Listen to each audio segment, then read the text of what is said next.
Elaine Bearer es una figura destacada por su capacidad de integrar dos campos que pocas veces convergen con tanta profundidad: la ciencia y la música. Su trayectoria profesional se ha desarrollado tanto en el ámbito académico como en el artístico, consolidándose como una investigadora reconocida en neurociencia y, al mismo tiempo, como una compositora con una propuesta creativa sólida y diversa. Actualmente se desempeña como profesora de histopatología en la Universidad de Nuevo México, donde también es considerada una investigadora distinguida gracias a sus aportes en biología celular y molecular del sistema nervioso. Sus estudios han contribuido a ampliar la comprensión de los procesos que ocurren en el cerebro, posicionándose como una referencia en su área. En paralelo a su carrera científica, Bearer ha cultivado una formación musical rigurosa que inició en París bajo la guía de Nadia Boulanger, una de las pedagogas más influyentes en la historia de la música. Esta experiencia marcó profundamente su desarrollo artístico y la llevó a obtener una licenciatura en teoría de la música, consolidando así su perfil académico en ambos campos. Sus composiciones abarcan una amplia variedad de formatos, desde obras para orquesta hasta música de cámara y piezas corales, lo que demuestra su versatilidad y dominio técnico. Sin embargo, más allá de la diversidad de su producción, lo que distingue su obra es la forma en que establece un diálogo constante entre el conocimiento científico y la expresión artística. La propuesta de Elaine Bearer se centra en explorar cómo la ciencia y el arte pueden complementarse mutuamente para generar nuevas formas de comprensión del mundo. En este sentido, su trabajo no solo se limita a la investigación o a la creación musical por separado, sino que busca tender puentes entre ambas disciplinas. A través de esta integración, plantea que la belleza y el conocimiento no son ámbitos aislados, sino experiencias que pueden enriquecerse entre sí. Su trayectoria representa, en suma, un ejemplo claro de interdisciplinariedad en el que la curiosidad intelectual y la sensibilidad artística convergen para expandir los límites tradicionales del saber. Bienvenidos a una edición más de Pensadores Contemporáneos. Estamos con una amiga muy querida y una magnífica científica en música, Elaine Bearer, que nos visita hoy. Now, it's a pleasure to be with you, Elaine. And I would like to start by asking something about science. You are a multifaceted person, being a scientist, a musician, a mother, a doctor in Guatemala. So, starting by the science, you have striking information about the brain, in particular new discovery showing that the brain of deceased people has plastics on it. So how did you see this? How did you discover it? What does it mean for you to make such a big discovery? Hello, Francisco Fernandez de Miguel, my friend Paco. It's my honor to be here, and thank you so much for inviting me. Yes, I released some new information that only some is published today in my talk. And there's many levels to this plastics information. First, it was a total discovery for me. I didn't expect it. I wasn't looking for it, really. We recently got a very large grant to study Alzheimer's disease from the National Institutes of Health in my laboratory and with a group of other scientists in New Mexico. And I was collecting postmortem donated brains to study for vascular disease. And when I started looking at the blood vessels, I saw something strange that I hadn't really noticed before. And maybe it was just because we had gotten a huge amount of money to study the vasculature and I was focused on it more than I'd been before. I suddenly started seeing these strange glossy deposits And this was about a year and a half ago, not very long ago. And I gradually came to the realization that they are composed of plastics through a number of experiments, through a number of collaborators. And then the big question became, how do they get there? And what do they do? Are they bad for us? Are they passive bystanders who don't do anything, just happen to sit there? Or what do they do? So I'm a senior distinguished professor in my career, and I've done many smaller discoveries over my career. And I've never had one that was so shocking as this one. And I became totally engaged in it, totally immersed in trying to figure it out. Yes, I know that you have been doing your own experiments. That's a rare thing in these days, in which we scientists spend most of the time trying to get funding. But what does it mean to you to be able to do your own experiments and to make a discovery of things that you've been doing with your own hands? It's fun. Because this grant is new, I didn't have any technical help. I was alone. I had a graduate student, but on a totally different project. And when this grant came through, there was nobody for me to ask to do any of the studies. And I realized that the kind of things I needed to do were things that I know how to do and that I'm actually pretty good at. And that was also very exciting for me to discover that I'm still, after 40 years, still a scientist who can go to the bench. My hands are steady. I can work with these tiny, tiny little forceps and EM grids that are like this big. And I can manage the machines. I can do the digital and the computer stuff, and I could do it myself. And it's just amazingly thrilling to be back at the bench and doing the science and the discoveries myself instead of passing it off to students.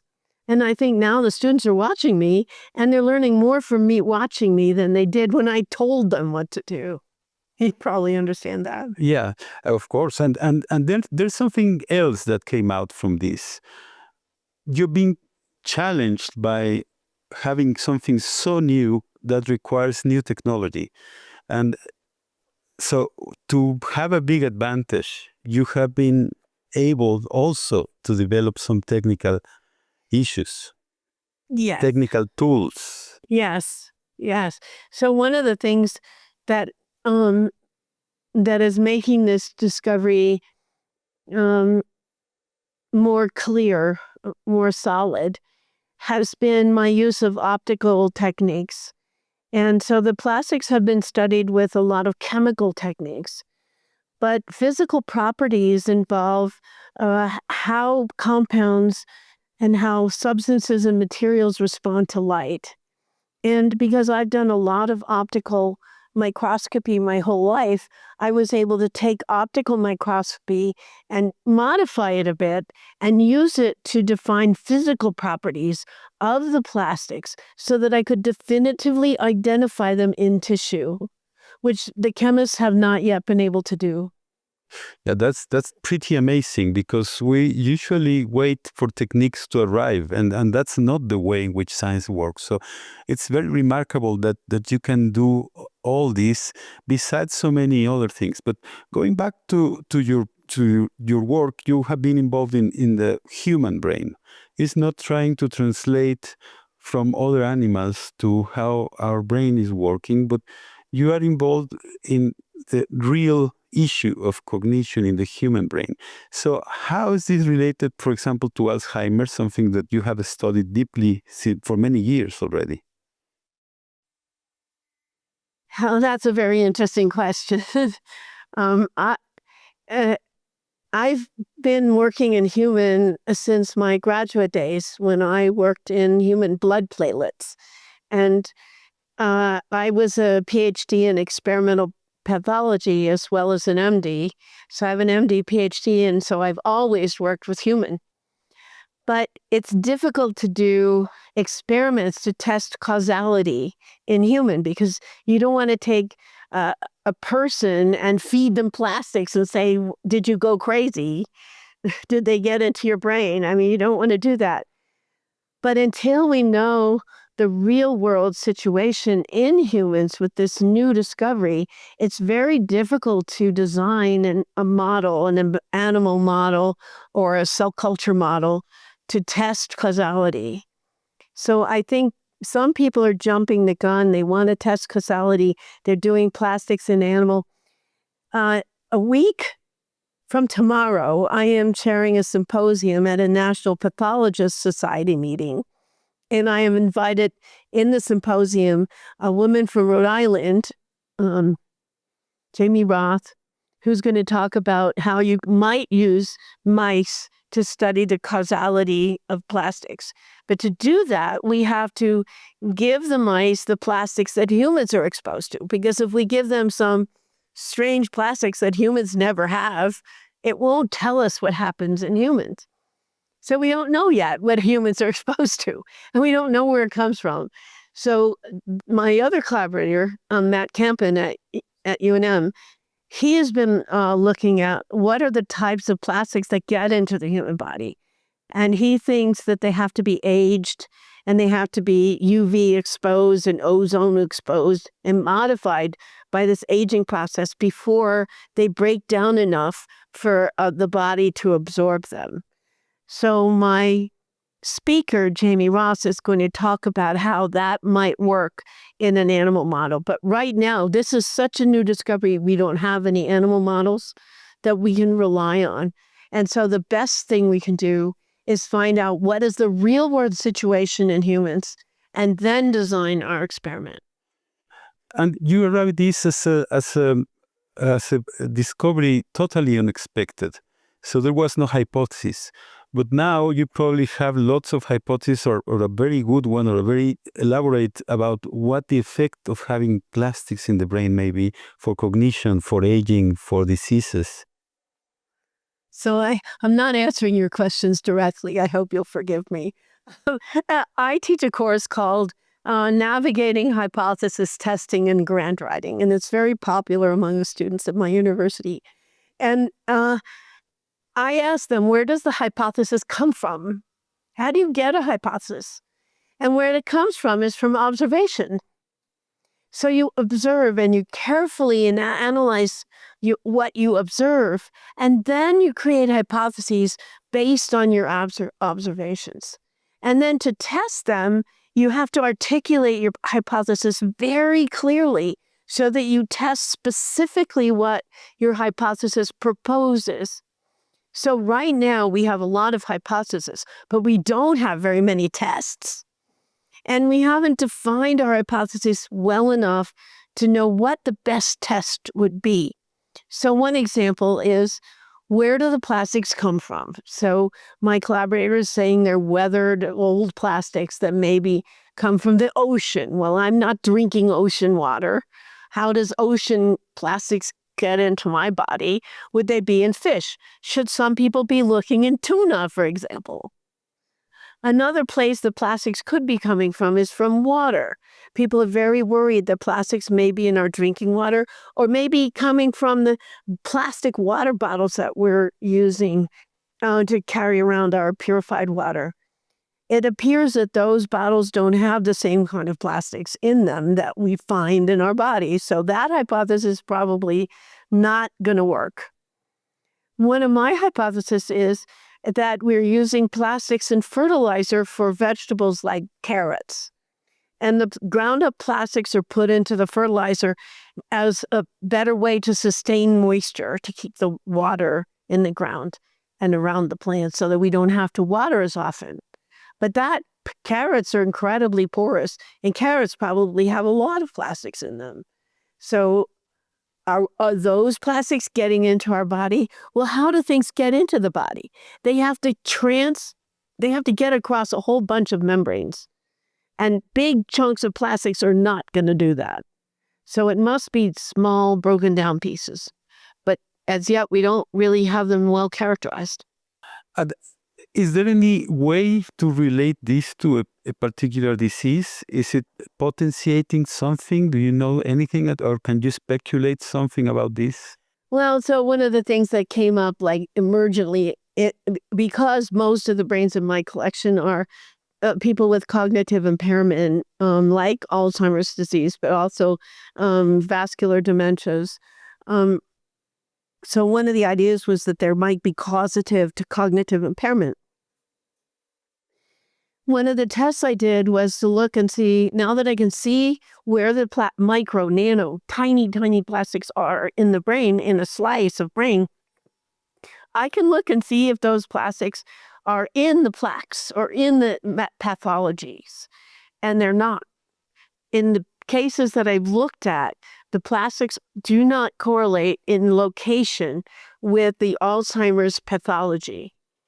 So that led me to think, do plastics correlate, the presence of plastics correlate with any pathology? And that maybe the correlation of location of the plastics in abundance with a particular pathology, disease, entity, that might start to help develop clues to what the plastics do. And so I have a big grant cooking right now at NIH to do that, to use my new microscopy to see whether the plastics correlate in location and abundance with various types of pathological processes, disease processes. After Cajal's successful story about how neurons form circuits, we got the idea that our brains and animal brains also function based on circuitry as a computer. But you have presented interesting data telling us that that's not the whole story, that there are different molecules that are released by the brain, and they take care of having different states, different cognition states. So could you expand this idea? Yeah, so my talk was about brain states and the quest for cognition. And we've come across some interesting findings with our magnetic resonance imaging that I do with Russ Jacobs, who was at Caltech at the time when we started doing the work and is now at University of Southern California. We did longitudinal studies of mice that went through experiences, so we could see how the brain changed as they had different experiences and then recovered from them. And what we found was that there were large domains, regions, that neuroanatomists have given names to, like locus ceruleus or amygdala or prefrontal cortex. And that these areas of the brain would have differing levels of activity during different experiences. And so we came up with a hypothesis, actually I did, and it isn't published yet. But the hypothesis is that if one part of the brain is very active and other parts are slightly less active, that would feel different. You wouldn't be aware of the feeling of the places in your brain being active, but your sensation of yourself and your place in time would change if you had one area active and another less, versus when the other was more active and the first was less. And when you put that across the whole brain and you look at 118 different areas, which is what we're able to do with magnetic resonance imaging, it gives you a whole panoply of possible thoughts and feelings that you could have with the same structures, just with different levels of activity among them. So right now my graduate student, Taylor Usselman, is finishing his thesis. He's working on the last chapter. And what he's doing is trying to put numbers to that activity, to that relative activity, and trying to make those numbers tell us how those regions interact with each other. Because if they're all active, but different levels of activity, they must be talking to each other somehow. So I'm very excited about this discovery as well as the plastics discovery. But I have to say the plastics have been around for a year and a half, 2 years, not even quite 2 years. And this discovery took 12 years 12 years to reach this level of conceptualization. So I say that in part to encourage students that you don't necessarily make a discovery in a year. Sometimes it takes 12 years, and sometimes it takes even longer than that. So that I'm very excited about this brain state concept that has come out of our results. And that would change, of course, mood, for example. Yes. Do you think so?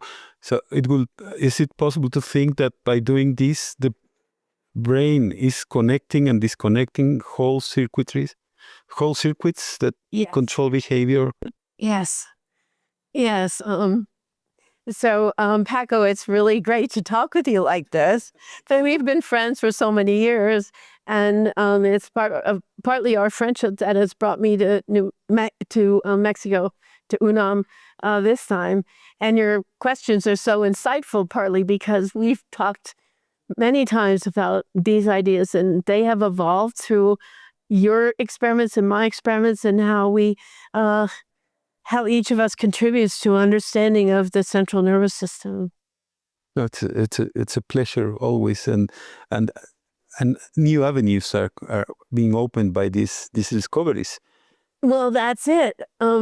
Observations lead to hypotheses, which lead to discoveries, which lead to further scientific knowledge. Could you tell a little bit about your impression of chance versus design in science? So the idea of having a hypothesis or finding something just by chance that may change the way we think, such as the plastics or such as many other things, the Hunt experiments that we were talking about. That's a really tough question. But I think science has to be both chance and hypothesis-driven. And right now we've had a little bit of a tussle with study sections that approve grant funding for the National Institute of Health, because many study sections are made up of associate professors and higher scientists from universities, mostly. Every now and then there's somebody from industry, but mostly university. And our hypothesis-driven research has been very successful, but it's also very narrow-minded. So when you have a hypothesis, some people mistakenly seek to prove it. And really, with a hypothesis, you must seek to disprove it, or you must seek to test it. And you must have a falsifiable process by which, if your hypothesis is wrong, you will be able to know that. So hypotheses can drive research in a wrong direction when they are used to prove something. And that's a difficult concept many times for students initially. They have an idea, this is how it works, and then they want to prove it instead of test it, instead of seek to disprove it. So chance is, chance is something that can happen. And if you have a hypothesis, sometimes you're not awake to it. You're not alert to it. You don't pay attention to it. You dismiss it. And that's the problem with hypothesis-driven research also, that a chance discovery might be the most important thing in your whole life, and you miss it. So, but what did they say? Chance favors the prepared mind. So if something happens by chance and you see it, many neuropathologists have seen these brown, glossy deposits, and they didn't recognize them. And why is that? It's because they were looking for specific Alzheimer's pathology, and if they saw something different from that, they dismissed it. So I showed my plastics thing to the American Association of Neuropathologists last June. And I only got a poster. They didn't let me give a talk, and I don't have enough publications in the area. My first really strong publication just came out in December, and this was last June. So I hadn't published yet enough, so they didn't give me a talk. It just gave me a poster. My poster was mobbed, and all these senior neuropathologists were saying, you mean I've missed this? For decades, I've missed this? And they didn't like me very well.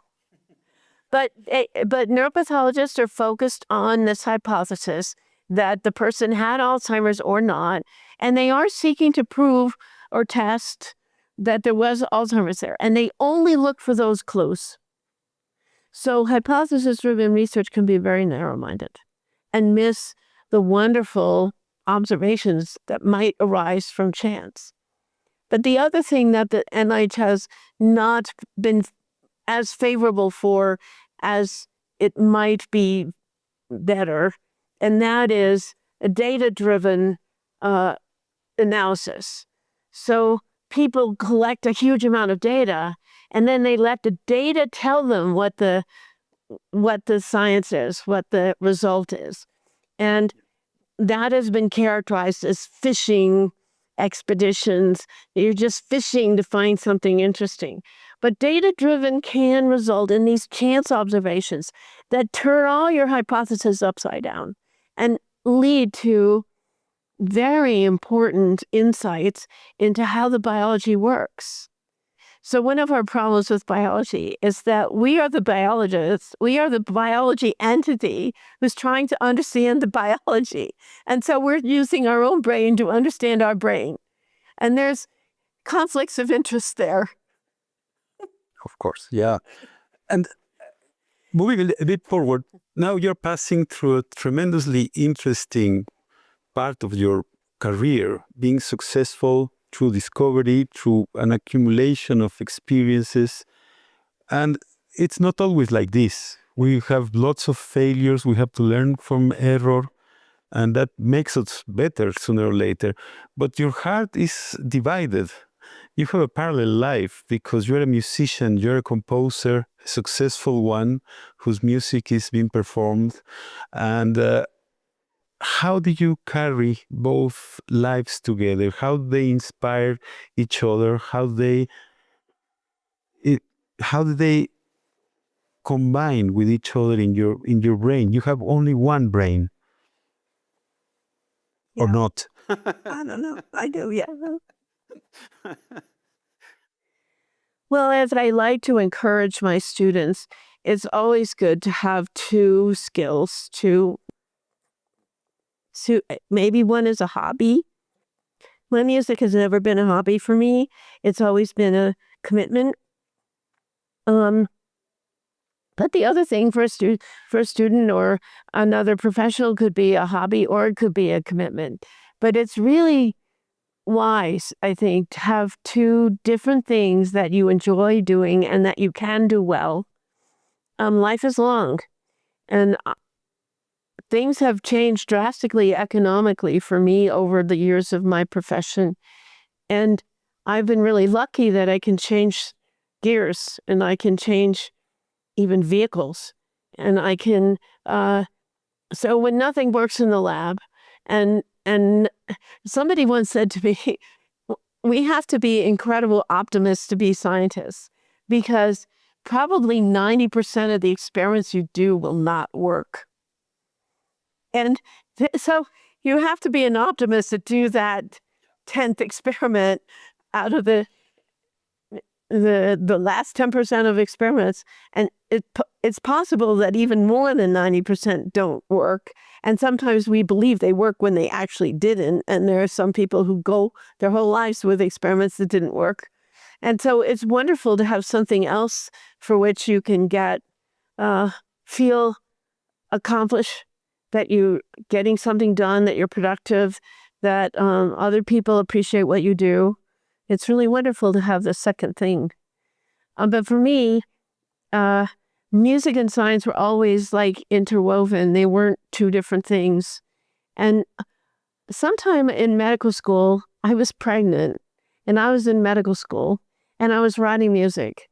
And it felt like a lot of things.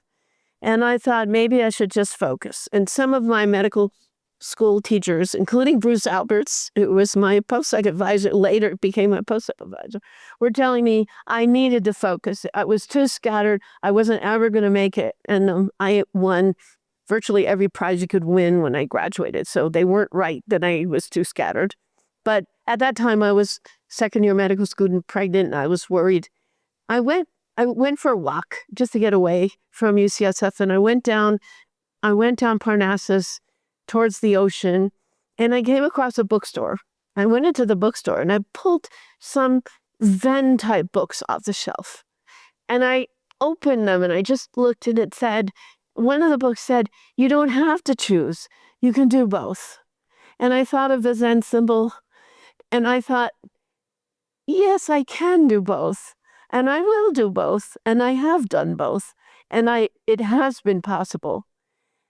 So I've been lucky that I had the capacity or the whatever that could do both. And I can't do both all the time. I'm not, people say multitasking. I don't multitask. I do one thing and I do it with complete commitment. And then I go to the next thing and it's a different thing. And I do that with complete commitment. And somewhere deep inside, below my consciousness, the two things that I'm doing talk to each other and encourage each other and teach each other and inspire each other. And in addition to that, as you mentioned already, you were also a mother at a very young stage. You were still undergraduate student, and you developed over your career this project in which you had to raise money to go to Guatemala with groups of students and create a health system in a very poor area that really needed it.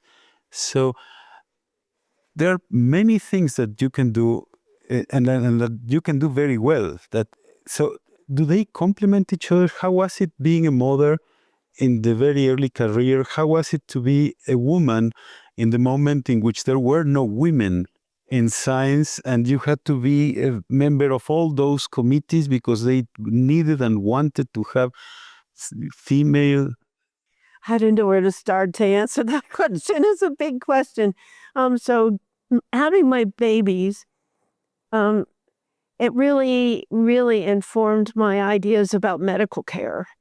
And so taking care of small children, birthing, being pregnant, birthing, taking care of all of that is really health related. I mean, when you're taking care of babies, you're being a doctor to your children, really. And when I was at Stanford and doing the pre-med classes, the Stanford was really great at getting medical schools to come and interview students.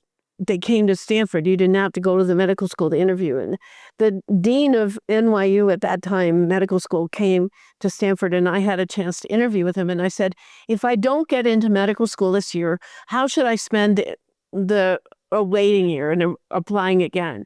And he said, have a baby.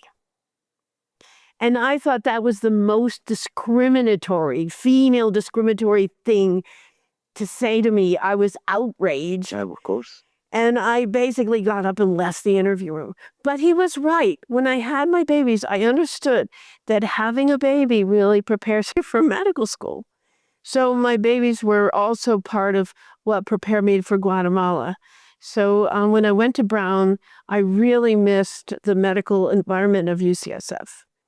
And I wanted to do more hands-on medical practice, not just laboratory medicine, which is what pathology is. I wanted to see patients.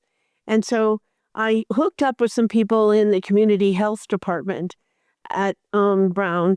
And one of them, Steve McCoy, who's a family practice, he became later more specialized, but he was a family practice physician, and he wanted to reach out to Guatemala, and he had some contacts. And a Harvard professor, Mike Brabeck, also wanted to reach out to Guatemala, and so we ended up going to Guatemala. Steve and Mike had gone 1 year ahead of me, and then I went with them the following year, and we set up a clinic, and we went sometimes twice a year, sometimes only once a year, and we took Brown medical students, and we helped them understand the problems in health of poverty, of third world resources and infrastructure. And just before coming here, I haven't been back to Guatemala for 10 years. just before coming here, I pulled up in the drawer with my Guatemala student reports. And I have a drawer of folders from students. Every student went and did some kind of a project. The biggest project was water. Students were most concerned about clean water. And another big concern was fertility and multiple babies that every couple were having, and no birth control and no understanding of their own bodies. So, and just the population expansion was humongous, and the amount of land available to farm was small. The area we were in is up in the volcanic area, and people were falling out of their farms because they were on the side of the volcano and so steep. They would fall out of their farmland. So, I don't know, you asked how they inform each other. People have asked me that a lot, and I have a hypothesis that you perceive your environment, and it gets jumbled up somewhere deeper than you're aware, and the connections come out later, and you don't actually know how that connection happened, but you find that each of the things you're doing are inspiring and informing the others.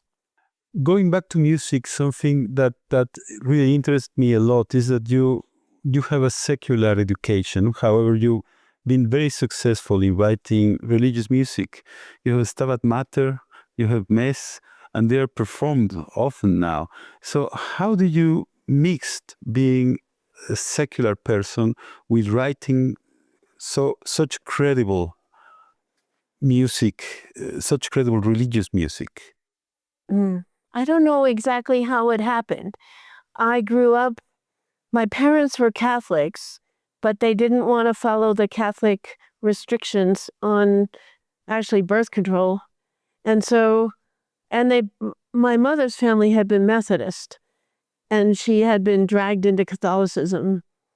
And so and my father was a scientist and had trouble with religious dogma. So they decided they would search the churches in our town that I grew up in New Jersey, and they discovered the Unitarian Church. And the minister there was Jacob Trapp, who was a friend of Martin Buber and editing some of Buber's books at the time. And my mother started helping Jacob Trapp with that editing. And so they decided they would join the Unitarian Church. The Unitarian Church was really Unitarian in Summit at that time. The Reformed Jewish Temple met in the same building, so we were pretty ecumenical. And the Unitarian Church, when I was going to Sunday school I studied Buddhism, and I studied Confucianism, and I studied Muslim, and every year we did a different religion in the Sunday school. So I never felt myself Christian in the sense of a Methodist. Although right now I'm singing in a Methodist choir in Albuquerque with Matt Greer, who's a fantastic choir director and picks great music to sing. So I think I was very engaged in the idea of the sacred, the spiritual, but not of the dogma, not of the faith and belief aspects.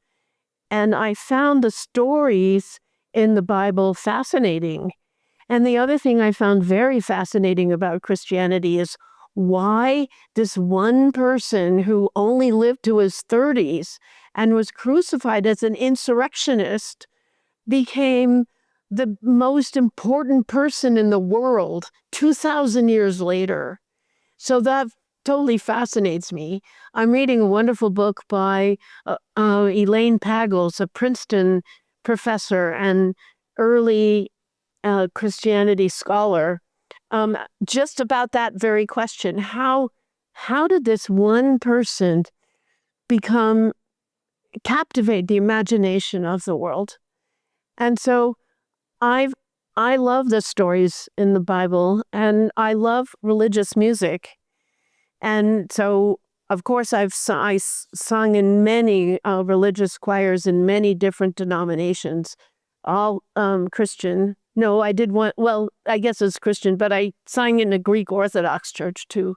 And the music that's been written for sacred ceremonies is fabulous music. So why wouldn't a composer, even Leonard Bernstein, who was Jewish, wrote a mass. That's right. So but I've been also fascinated, because I'm a woman composer, to write music, sacred music, that features women. So just this Easter, my Stabat Mater got picked by the ultimate Stabat Mater site to feature for Easter. The Stabat Mater is Mary the Virgin and her standing at the foot of the cross. And it's a 13th century antiphon. But I coupled it with Thunder Perfect Mind, which Elaine Pagels introduced me to. It's from the Gnostic Gospels, and it's about a female deity. So I coupled the texts of the two and superimposed them. And you can listen to it. It's on YouTube. You look at Ultimate Stabat Mater website, and it'll be right there. My most recent, then I wrote the Magdalene Passion. And the Stabat Mater is part of the Magdalene Passion, because I wanted to write the Passion of Christ from the perspective of his partner. And I believe that Magdalene was a partner for Jesus. She was the only one who's acknowledged as a female disciple. And I wanted to write what his death felt like to her. And so I wrote a Magdalene Passion. It's an hour long. It has 5 vocal soloists and a chamber orchestra, harp, and organ. And it's been performed only a couple of times. Different movements have been taken out and performed separately for concerts, but the whole oratorio has only been done twice. And then just last year, I got commissioned by the Southern California Master Chorale to write a piece for their Christmas concert, and I decided to write a Magnificat. The Magnificat is a poem in Luke, in the New Testament, a book by Luke, and it is Mary, the Virgin's announcement of her pregnancy. And it's been set to music by multiple men, but only one other woman I could find. And I thought, how can a man set a woman's announcement of her pregnancy to music appropriately? And so I wanted to write a Magnificat. I've sung Bach's Magnificat several times in public for performances. And I have had babies, and I've been pregnant, and I know what it feels like. And I wanted to write a Magnificat that expressed that. And that's been performed twice in Southern California by the Southern California Masterwork Chorale under Brian Dane. And it's been recorded by Tom Bartolak, and you can watch it on YouTube now. It took us a year to edit the performance recording. Okay. Yeah, I've heard many of your music, of course. So I think the other answer to that is church music is one of the ways that you get the most audience. When I was writing music in San Francisco, I belonged to this, we call ourselves the New Release Composers Collective. And there were 6 of us or so. And we put on 2 concerts a year of our music. We were lucky if we had 25 or 50 people in the audience. When I write for the Unitarian Church Choir, I've got 250 in the audience, and they have 2 services. So I have 250 twice every Sunday. So writing church music is a way for a composer to actually reach an audience. And it's a way to capture feelings. So church music is very emotional. And if you want to write music that reaches people's hearts, sacred music does it. I agree. I fully agree. And as a scientist, you know the feeling of discovery. It's something very deep. Do you have a similar feeling when you write music? So I talked about this on Friday. And when I studied with Nadia Boulanger, she was both a teacher and a philosopher and a composer herself. And she would quote to us various philosophers' ideas about music. And one of the ones that I'd never forgotten was a quote from Henri Bergson. We looked him up last night. He won the Nobel Prize for Literature in 1920. And the quote that I'm going to mention now was published in his book of essays, which were actually not essays, but lectures he had given around England. And this one was given in one of the universities. And it's called Mind Energy. I love that title, Mind Energy. And what he says is that when a composer gets it right, they feel a feeling of joy.